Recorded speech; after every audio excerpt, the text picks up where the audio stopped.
start rolling. Be back with you. Here we go. You're on. Thank you, sir. Good afternoon, everyone. Today I'd like to talk with you about the doctrine of sin, particularly idolatry, coming from the book of Judges, chapter 3. As you continue to know me, and you continue to get to know me, I really do love the Old Testament. It's just something about it that gets me going, and I love reading the Old Testament. I love enjoying it. It has such cool characters in it.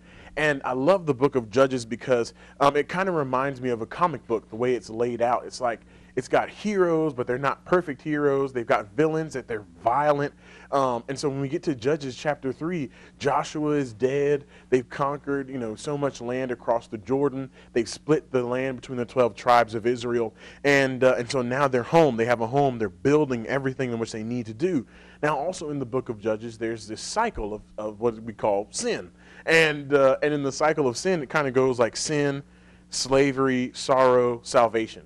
And it repeats itself over and over again throughout the entire book.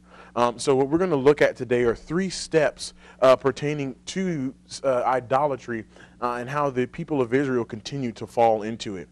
And so the first step I want to talk with you about is committing evil acts. The first part of the verse, Judges 3:7, it says this: the sons of Israel did what was evil in the sight of the Lord. We can tell this by from the author, we believe to be Samuel the prophet, in writing this book. He was writing this, and as he begins, every cycle is a new beginning. He begins with this sentence: the sons of Israel did what was evil in the sight of the Lord.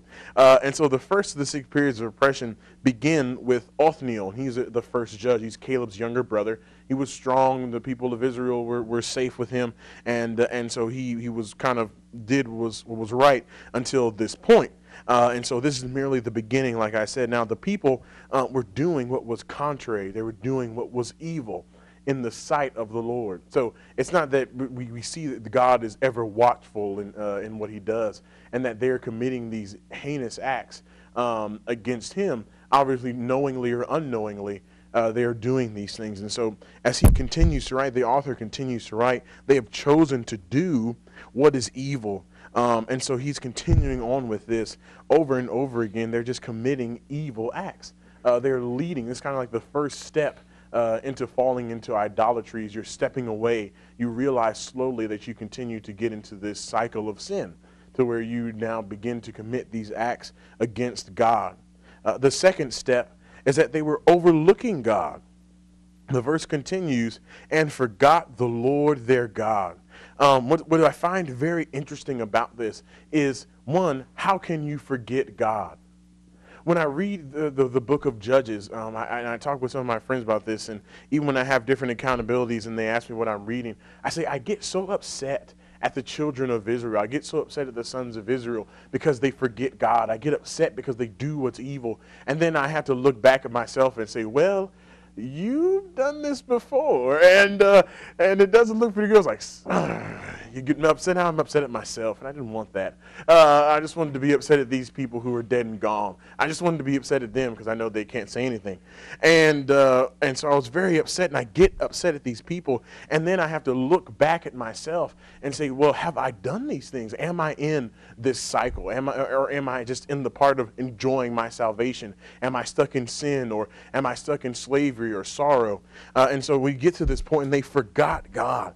And so we see this is completely contrary to what David pens in Psalm 103, verse 2. It says, bless the Lord, O my soul, and forget not his benefits. To forget the benefits of God is to forget God in itself. You cannot forget God, just like you remember your parents. Why? Because of what they've done for you. You remember these people in your life was like, they've done this for me. They took me here. They bought me this when I couldn't afford it. You remember them because of the benefits you had from knowing them. And so when we get to this, they're forgetting God. They forgot the God who was the one who had done everything for them. Over and over again, the end of Joshua chapter 24, he reminds them of what God has done for them. It's a summary of what they did. He brought you out of Egypt, and you crossed over the Red Sea on dry land. And he's continuing this. Samuel's like, why are you forgetting God? You're forgetting the Lord. He puts an emphasis, their God.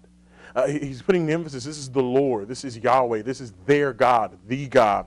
And so he makes a huge distinction here when it comes to talking about God. He's the God of the Jews and the master of the people, yet they continue to refuse him and reject him and overlook him. They forget him. The third step is serving false gods. They continue on in the verse. It says, and served the Baals and the Asheroths. And so that word Baal, or is this Baal or Baal? You can choose whichever pronunciation you prefer. But they continue on and say, and they serve. Now, I call this the ultimate worst move you could make. That's what I call that. When I was writing the sermon, I was like, this is the ultimate worst move. You know, you move from committing evil acts to overlooking God. Then now you're serving false gods. This is bad. You're in trouble. You are in deep trouble. Now, so the people, they're serving false gods, and so they get into this they go into this system, if you will, of serving these false gods. Now we get the name of these gods. Samuel is very clear, but he makes it plural. And he says, well, the Baal is plural, or Baal is plural. And one of the things in my study that I found out about Baal is that he was the main god of Canaan, which the land in which the people were in. And so he's the main god around them, and he is the farm god. He is the one that has to deal with prosperity. And so he's the male version. And then Asheroth, the female deity, the female god, some commentators say the wife of Baal. Where she was one with fertility. She dealt with pleasure. And so when Samuel is saying that they turned and served Baal and Asheroth, they're turning to serve their prosperity and their pleasure. They're turning to serve their flesh. They're turning to serve themselves and forgetting God and saying, we forget what you've done for us. We forget that you delivered us. We forget that your hand is mighty and that everything that we have and we've been blessed with comes from you, and we will serve ourselves. They come into this point now to where they're looking at prosperity, they're looking at pleasure, and these are the way that they're forms of worship. And even today, we see that in our generation. That's one of the things that plagues us, is that we seek after our own prosperity or our own pleasure. And so even though the gods of Baal and Asheroth are not named that today, you can name some. You can name some things not only in your life, but in the lives of many today that have to deal with these types of subjects.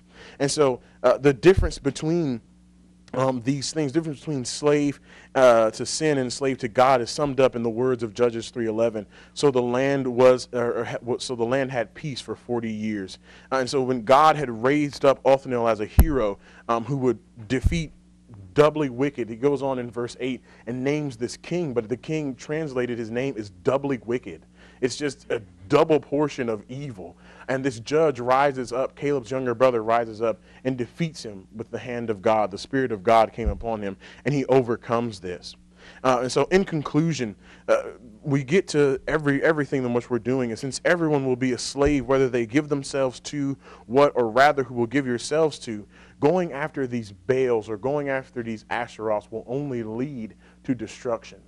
There is no prosperity. There is no pleasure that is long-lasting. There is nothing that is eternal in going after these false gods. But coming back home to God leads to peace and holiness and eternal life.